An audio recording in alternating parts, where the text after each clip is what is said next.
Hello, I'm Julie Cronshaw. I've been teaching Cecchetti Method classical ballet in London for more than 25 years.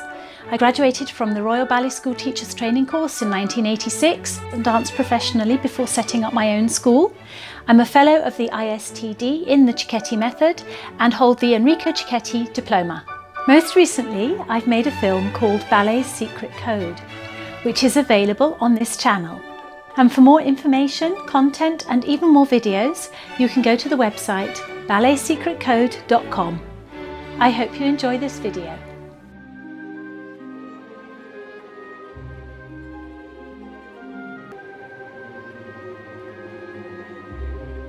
Why are the acts broken up into essentially the ethereal plane and the material plane?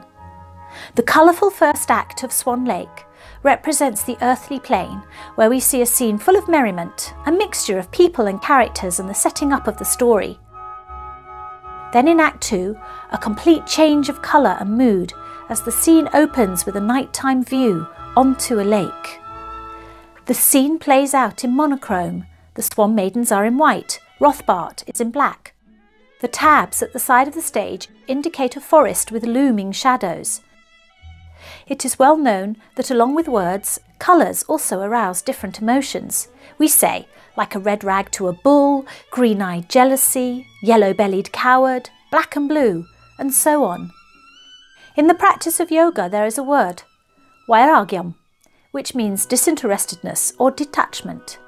This means that one be well advised to live one's life without getting caught up in the drama of one's thoughts and actions, and the word itself literally translates to without colour. Here we're looking at a scene of a lake in monochrome, without colour. There is a degree of detachment, a sense of one step removal from the reality of Act 1 and a stepping into a world of fantasy.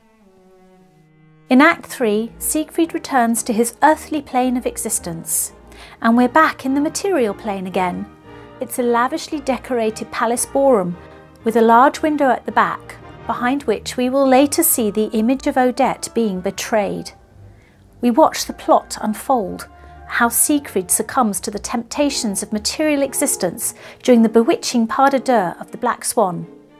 Interestingly, Alexei Ratmansky, who's reconstructed Swan Lake with the Stepanov notation for the Zurich Ballet, mentions that the Black Swan was originally costumed in a multicoloured tutu. How appropriate for the magician's daughter to be casting her spell over the prince in such a blinding array of colours. Finally, in Act 4, we return to the monochrome of the lake, the betrayed Odette, and the sacrifice she makes to release herself from her enchantment. She jumps into the lake as a human, followed by Siegfried, and the ballet ends with the death of Rothbart and the breaking of the spell. Sometimes, versions will show an apotheosis of Odette and Siegfried ascending into heaven in a chariot, as in the 1895 version, or with the swan companions reverting to their human form. To summarise, Swan Lake has 4 acts. Act 1 is set in the material plane. Act 2, the White Act, in the ethereal plane. Act 3, we're back at court, the material plane. And Act 4, we're back at the lake, the ethereal plane.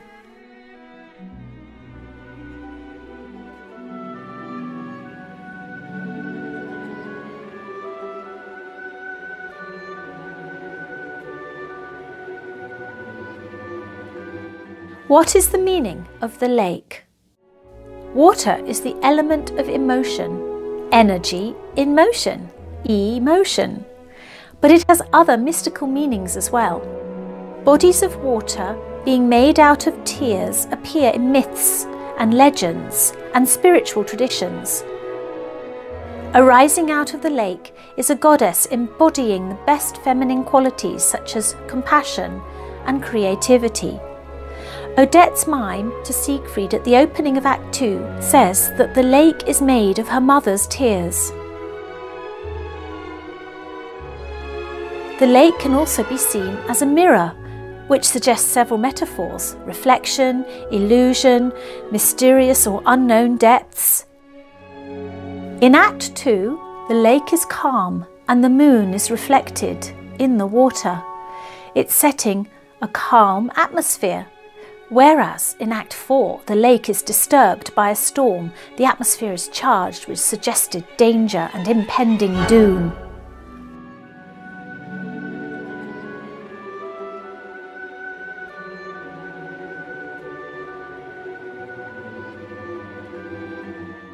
What is the meaning of the moon in the lake?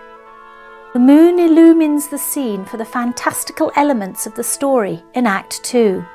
It's usually a full moon shining a cold white light, in contrast to the warm yellow daylight of the sun. Full moons have their own long-held associations with madness and magical goings-on, and the reflection of the moon in the water further emphasises the sense of illusion by reflection. It's such an obvious comparison we wouldn't give it a second thought, which is fortunate when watching a ballet, where the story's coming on apace and the symbols laid on so thick and fast. So it adds to the subconscious building up of the story and invites us to believe in the magic. We're already familiar with these symbols and don't need for them to be explained through dancing or in the programme notes.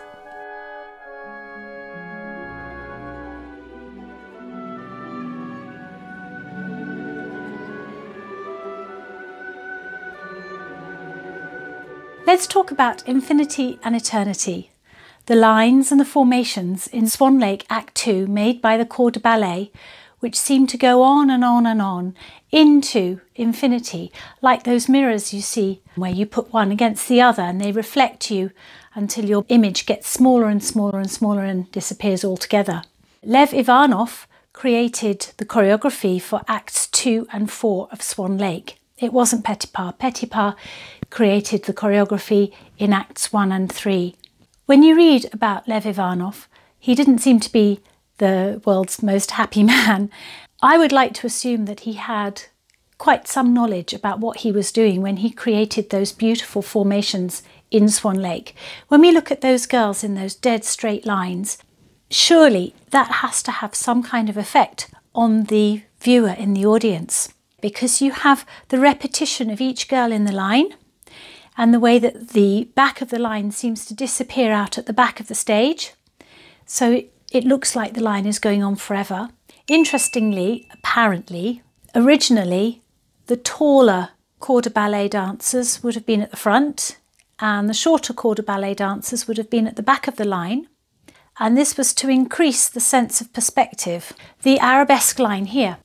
If you drop the elbow slightly and lift the fingers slightly, and then the eye focus is directed beyond the fingers out into the distance, we have a sense of a line that carries on into eternity.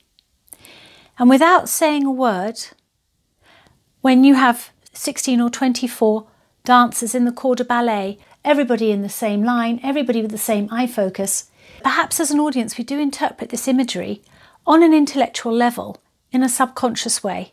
And maybe this was the design of Lev Ivanov when he created Swan Lake Act 2 more than 100 years ago.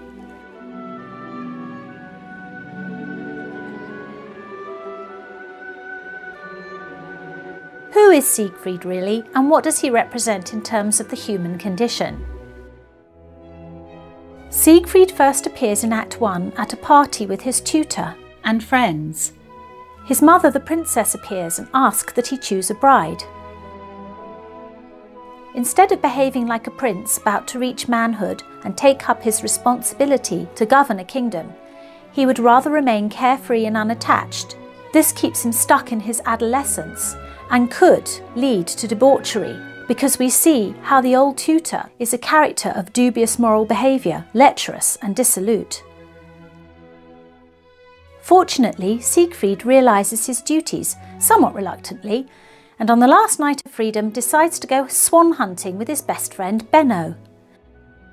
This is where it gets interesting. He goes hunting swans with a bow and arrow at the start, but he's not really searching for swans, rather he's searching for himself. Then, just as he's about to shoot the swan, she miraculously changes into a dazzling white-clad, enchanted swan queen. Siegfried at the lake has met not only his soulmate, but also his soul, in the form of Odette. The symbols of attachment, both ethereal and corporeal, abound, and they're reiterated throughout the choreography. Odette either wraps herself around Siegfried, suggesting the graceful form of the swan with its long neck and showing a physical and earthly attachment to him, or in contrast, trying to fly away from him, as if to suggest that the soul's only attached to the body as long as that body is corporeal. Many myths and legends around the world feature journeys which are as much about the inner development of the hero or heroine as the outer physical journey. The inner quest, in all spiritual traditions, seeks the kingdom of the self, and it's where God resides.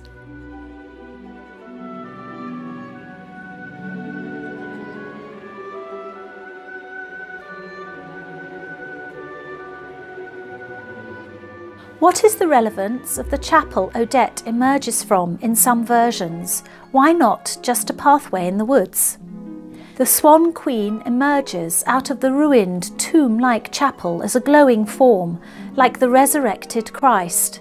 A significant image that would have been very familiar 100 years ago for any audience in a Christian country such as Russia. From another perspective, in Eastern philosophical traditions, the journey towards nirvana, or enlightenment, is an inward one, going to the cave of the heart, where the soul shines in the heart of the city. Coming out of the woods has another meaning too. Woods are found in nearly all fairy tales and represent confusion along the path, the illusions causing the truth from man to be hidden from him on the earthly plane, or the Maya in Sanskrit. Dante's Inferno begins, "I found myself in a forest alone." The Swan Queen, Odette, is not on a spiritual journey, so she doesn't come out of the woods. Siegfried, on the other hand, is, until he stumbles across the lake with the ruined chapel on its edge.